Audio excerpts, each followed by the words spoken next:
Experiencing Spiritual Renewal, Nehemiah chapter 8. Under the leadership of Nehemiah, the people of Israel rebuilt the wall and settled into their cities. This fulfilled the necessary physical reconstruction of Jerusalem. However, under the leadership of Ezra the scribe, Jerusalem would undergo a spiritual reconstruction. All the people gathered together as one in the open square so they could hear Ezra preach the word of God. People gather in this kind of way when they are experiencing spiritual renewal. Ezra was a forerunner to Nehemiah, having returned to Jerusalem 13 years prior. He was a scribe, one who was trained in handling the book of the law of Moses, and he would give the people understanding of all that God had commanded. For 6 hours a day, the people listened attentively as Ezra read aloud from Genesis to Deuteronomy. People listen in this kind of way when they are experiencing spiritual renewal. These gatherings at the Watergate became the place where people wanted to be.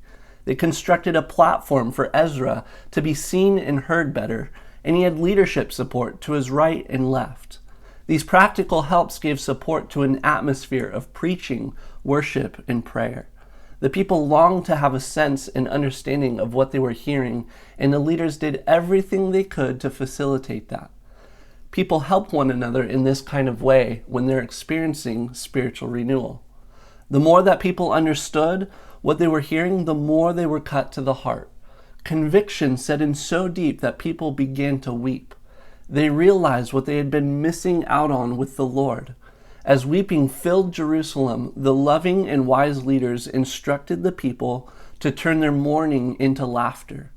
The realization of their need for God was not cause for sorrow, but for joy. People are capable of deep sorrow and rich joy in this kind of way when they are experiencing spiritual renewal.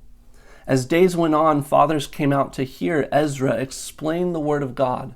They wanted to lead their families closer to the Lord and walk in obedience to His commands. They found a celebration in the law that they had not kept, and it was a wonderful thing for families to do together. The Feast of Booths was a celebration where families would go into the mountains and gather branches to make outdoor tents. The tents would be set up on rooftops or backyards, and the families would sleep together under the stars and remember how God had brought them out of Egypt and through the wilderness. People live with this kind of family and community gladness when they are experiencing spiritual renewal.